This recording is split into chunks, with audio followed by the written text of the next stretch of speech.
Here we go again. I'm going to the gym again, and getting back workouts. It's really cold in here, but I really love it, and you can see it's really hardcore place. There is no room for laughing. There is no room for talking. There is no room for a mobile. It's just training. I always start my back with pull downs. I just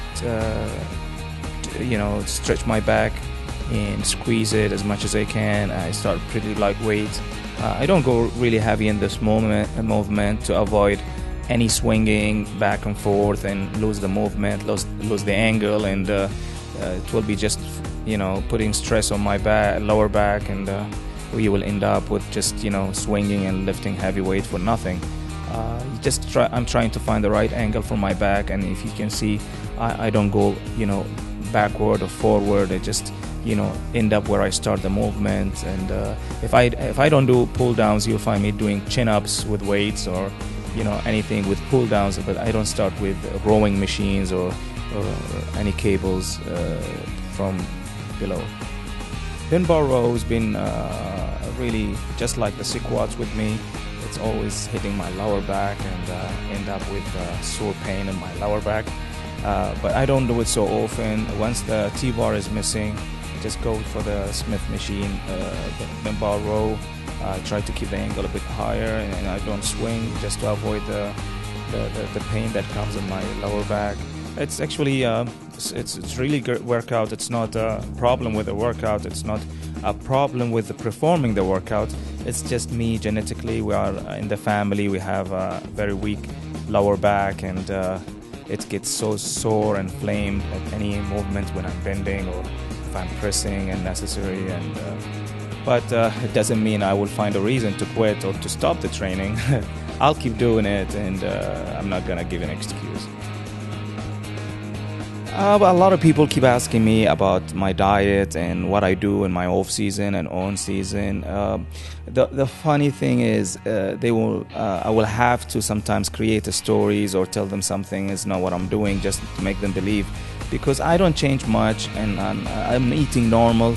But to other people, eating normal is eating going to junk foods and fast food and stuff like that. But for me, eating normal is eating normal, healthy food with a family at home, and I don't change much. But the difference between contest preparation, my lifestyle, the normal lifestyle is when I'm in off season, I don't count how much I'm eating and what time I have to eat strictly.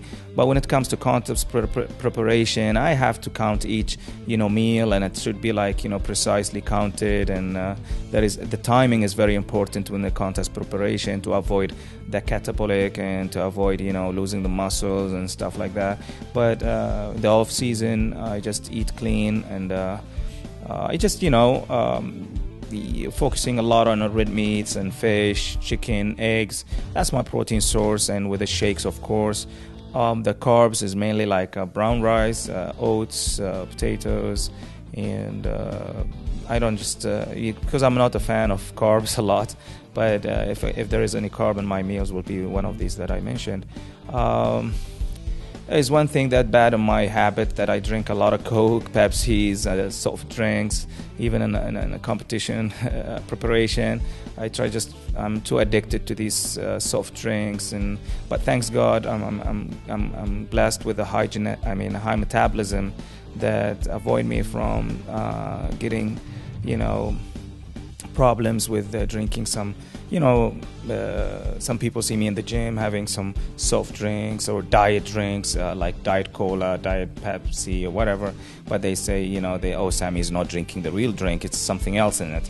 So it is, but it works with me. But I don't advise anybody to do that, because it's not working with you. Or don't try it, because I try it, because genetically and what I did in the past make me, do these things. I understand what's working with me and what's not.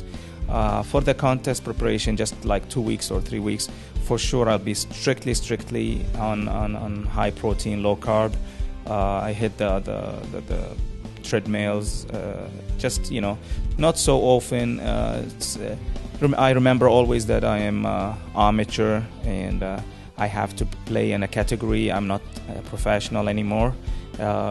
it's just, when you're professional, you just train to look as best as you can be. But when you amateur, you have to fit yourself in a certain category. And if you're going with a national team, to avoid to be with your other colleague of your country, and you will lose points for nothing. You will beat your own guy from the same country. It's different than when each of you in different classes to make points for the country.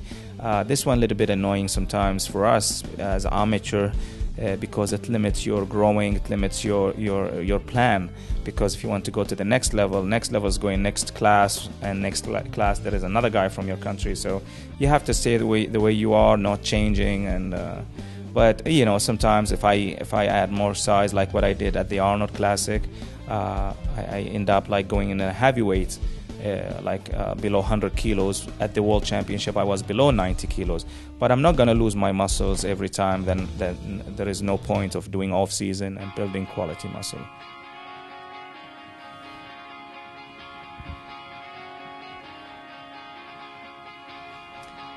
One arm dumbbell row is the exercise that's always there in off season or on season. And some people think that I really have very small waist and make me symmetrical. Maybe one of the reasons that genetically, and the second reason for sure, having the V shape from the back and front, and keeping the exercises that keep me having the V taper, and this one is really helping me. I don't cheat on this movement, and I just keep strictly rowing and squeezing, stretching, squeezing and stretching, and I do the proper weight. And if I can go heavier, I will drive it, but I'm not going to injure myself or make the movements look ridiculous just to impress some other people in the gym.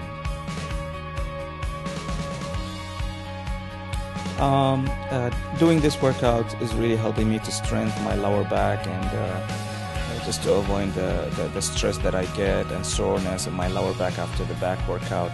It's they call it good morning or hyperextension if you're doing it in a machine. But I didn't find that machine to do the hyperextension, so I did it with a dumbbell. It's really, it's the old schools. It allowed me to squeeze even more. I don't go too low to avoid working the hamstring or the glutes. Some people go too low, but you go to the angle that you feel that it's enough. You don't work the two muscles at the same time. So I go up to my knees with the dumbbell and squeeze my back at the end, and it works like a Christmas tree, lower back. It's really good to get finishing for your back workout, and support my back for the next time legs workout or back workout.